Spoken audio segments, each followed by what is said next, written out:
بسم اللہ الرحمن الرحیم۔ السلام علیکم۔ میرا نام اسحاق ہے۔ میرا ایک جگری دوست جس کا نام شکیل ہے، ہم دونوں شام کو پہاڑوں کے اوپر گھومنے جایا کرتے تھے۔ ایک صبح میں اور شکیل لکڑیاں کاٹنے ہم جنگل گئے تو میں نے بلند آواز میں کانوں پر ہاتھ رکھ کر مایا گایا۔ اس طرح شکیل بانسری میں مایا گاتا، میں ویسے گاتا تو اچانک ایک شیشہ چمکا۔ جس پہاڑ پر ہم بیٹھے تھے اس کے سامنے ایک گاؤں تھا، وہاں سے شیشہ لگا تو میں نے کہا یار زین کے گھر سے شیشہ لگ رہا ہے، وہ ویسے ہی لگتا ہوگا۔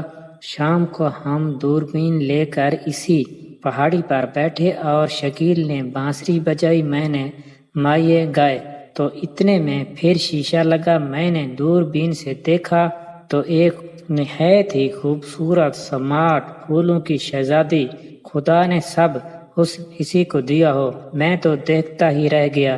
شکیل نے آواز دی یار زیادہ مت دیکھو، نظر کمزور ہو جائے گی۔ میں نے کہا یار دیکھو حور نظر آ رہی ہے، تو دوست نے کہا یہ تو سلمی ہے۔ میں نے کہا زین کی بہن۔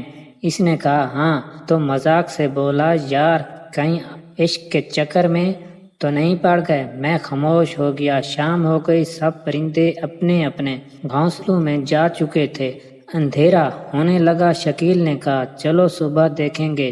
شام کو روٹی کھانے کو دل ہی نہیں کرتا تھا۔ رات کو جب آنکھیں بند کرتا ہوں تو سامنے پہاڑوں کی شہزادی نظر آتی، صبح ہونے کا نام ہی نہیں لیتی تھی۔ یہ ظالم رات۔ ویسے کسی نے سچ کہا، جب کسی سے محبت ہو جاتی ہے تو نیند اڑ جاتی ہے۔ یہی میرا حال ہوا۔ اسی گاؤں میں میری کزن رہتی تھی، اس کے گھر چلا گیا۔ پہلے 1 مہینے میں ایک چکر لگاتا، کبھی 2 ماہ بعد۔ آج محبت نے مجبور کیا۔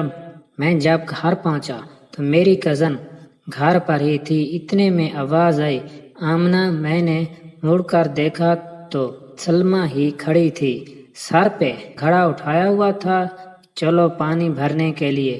تو میری کزن نے کہا اسحاق آیا ہوا ہے، ہمارا مہمان ہے، اسے چھوڑ کر نہیں جا سکتی، چائے بنا کر دیتی ہوں پھر چلیں گے۔ میں نے کہا چائے کی تکلیف نہ کریں، ویسے بھی میں چائے کم پیتا ہوں۔ تو سلمیٰ نے کہا میں بنا کر دیتی ہوں چائے، تمہارا کزن بھی کیا یاد کرے گا۔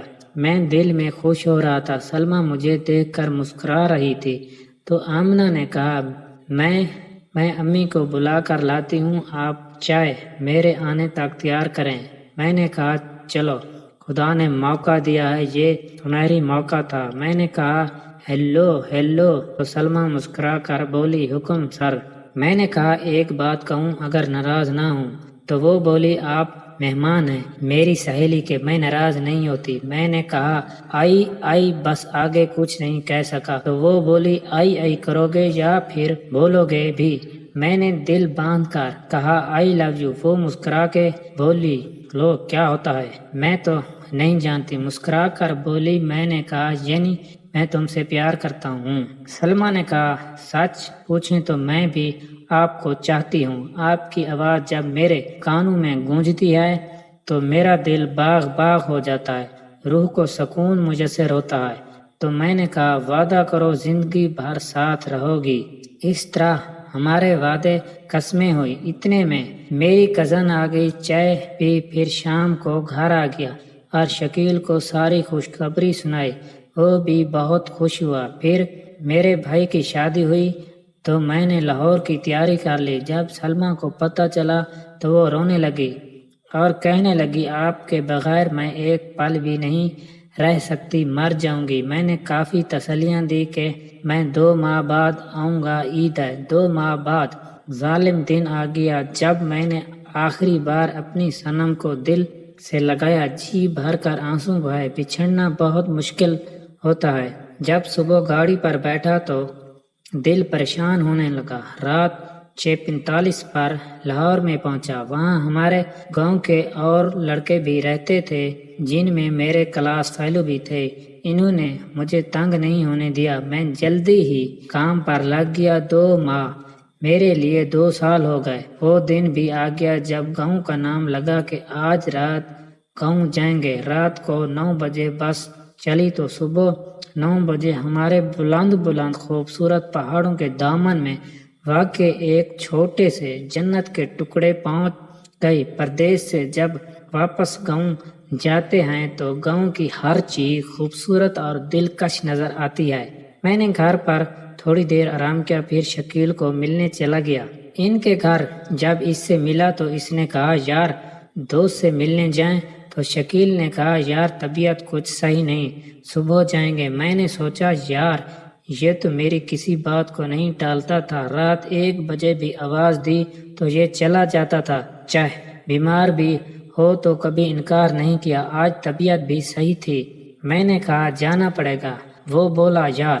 میں نے کہا بات پوری کرو۔ وہ کچھ پریشان دکھائی دینے لگا۔ میں نے کہا تجھے میری قسم سچ بتاؤ کیا بات ہے؟ تو شکیل بولا یار سلمیٰ کی دوستی۔ بس خاموش ہو گیا۔ میں نے کہا کیا ہوا اس کی دوستی کو؟ اس نے وسیم سے دوستی کر لیا ہے۔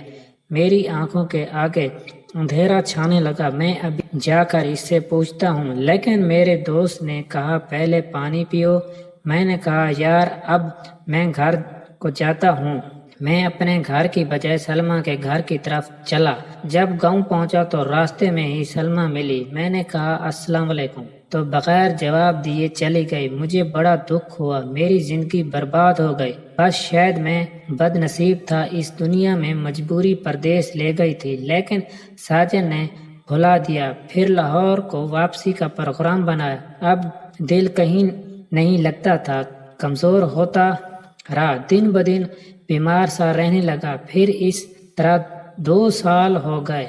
اب اس ظالم حسینہ کا چہرہ بھلا دیا تھا، نئی زندگی شروع کی۔ اس طرح ہمارے ایک کزن کی شادی راولپنڈی میں ہوئی، تو وہ لڑکا یعنی میرا کزن لاہور میں کام کرتا تھا۔ اس نے کہا آپ نے کراچی جانا ہے شادی پر۔ اس کے گھر والے کبھی کبھی گاؤں جاتے تھے، کوئی شادی ہوئی یا کوئی مصیبت ہوئی تو ویسے کم جاتے تھے۔ میں تو صرف اس کی امی ابو کو پہچانتا تھا، وہ میرے بھائی کی شادی پر گئے تھے، باقی کم ہی گئے تھے۔ گاؤں میں ایک بہن تھی اس کی جس کا نام ارم تھا، وہ میرے بھائی کی شادی پر گئی تھی، اس کو بھی پہچانتا تھا۔ ایک دن وہ آ گیا جب شادی کا دن تھا، میں ان کے گھر 2 دن پہلے چلا گیا، چونکہ میرا کزن عمر جس کی شادی تھی وہ مجھے ساتھ لے گیا۔ وہ تو ایک ہی تھا لڑکا، باقی اس کی سب بہنیں تھیں۔ میں جب ان کے گھر پہنچا تو میں شرمانے لگا، تو وہ ارم تو مذاق کرتی، اب مہمان نہیں رہے، شرما رہے ہیں، کام کرو، شادی پر آئے ہو۔ اس طرح وہ میرے ساتھ فری ہو گئی۔ خوبصورت تو نہیں تھی، لیکن دل کو جو چیز اچھی لگتی ہے وہ چاہے جیسی ہو اسے پانے کی کوشش کرتا ہے۔ میرے پی ٹی صاحب کہتا تھا محبت کے تھانے میں دل تھانے دار ہے۔ واقعی اس کی بات مجھے یاد آنے لگی۔ خدا میرے استاد کو خوش رکھے، آمین۔ تو میں نے ارم کو باتوں باتوں میں سمجھا دیا کہ محبت مت کرنا کسی سے، چونکہ انسان نہ مرنے کے قابل رہتا ہے نہ جینے کے۔ تو اس نے کہا محبت انسان کی زندگی بنا دیتی ہے۔ تو ارم نے مجھے ایک خط لکھا جس کی تحریر کچھ یوں تھی، جناب اسحاق صاحب السلام علیکم، I love you، بس اس کا جواب جلدی دینا، میں فقط آپ کی چاہنے والی ارم۔ خط کا جواب میں نے اس طرح لکھا، میری پیاری دوست، دوستی سے تو توبہ کر لی تھی، چونکہ بڑے ظلم سہ چکا ہوں، اب گنجائش نہیں ہے۔ بس یہ سوچو کہ آپ زندگی بھر ساتھ دے سکیں گی تو اوکے ٹھیک، ورنہ فقط آپ کا اسحاق۔ خط اس کو دے دیا تو اس طرح ہماری دوستی پکی ہو گئی۔ میں نے ایک خوبصورت ڈائری بنا کر گفٹ دی، اس نے بھی ایک ڈائری بنا کر دی۔ اس طرح شادی ہو گئی تو میں گاؤں چلا گیا۔ وسیم نے کہا واپسی سے پنڈی سے ہو کر جانا۔ میں نے کہا ٹھیک ہے۔ گاؤں پہنچا، دوستوں سے ملا تو شکیل کو یہ سب کہانی سنائی۔ اب 3 دن رہنے کے بعد واپسی کا پروگرام بنایا۔ 2 بجے راولپنڈی پہنچا، روٹی کھائی۔ شام کو میں نے کہا اجازت، میں چلتا ہوں لاہور کو۔ وسیم نے کہا یار میں نے اپنے لیے بھی کام دیکھا ہے، آپ کے لیے بھی دیکھتا ہوں، یہاں ہی کام کریں۔ میں نے کہا چلو کام ہی کرنا ہے یہاں ہی۔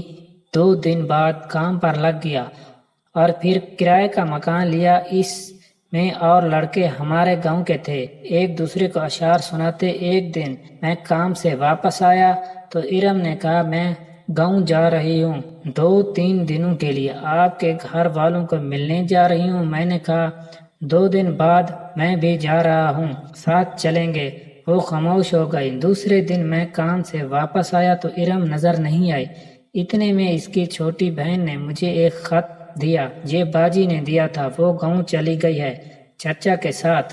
میں نے وہ خط لیا اور غصے سے گھر کی طرف لوٹ کر آ گیا۔ آ کر میں نے خط کھولا، پھر پڑھنا شروع کیا، جس کی تحریر کچھ اس طرح سے تھی: جناب اسحاق صاحب، السلام علیکم۔ کے بعد عرض ہے کہ میں مجبور تھی گاؤں جانے کے لیے، اس لیے جا رہی ہوں کہ میرے گھر والے یعنی میری بہن کہتی ہے کہ ہمارا ابو کو پتہ نہیں ہے تمہاری دوستی اسحاق سے ہے، ساتھ میں آپ کے گھر والوں کو راضی کرنے جا رہی ہوں۔ خدا کی قسم اور کوئی بات نہیں ہے، میں محبت آپ سے ہی کرتی ہوں، خدا کے لیے مجھ پر اعتبار کرنا، میں صرف 4 دن کے لیے جا رہی ہوں، ناراض مت ہونا، احسان ہوگا آپ کا مجھ پر، شکریہ، فقط آپ کی، صرف آپ کی ارم۔ خط پڑھ کر مجھے بڑا دکھ ہوا، پھر سوچا چلو 3 دن کے لیے گئی ہے، آ جائے گی۔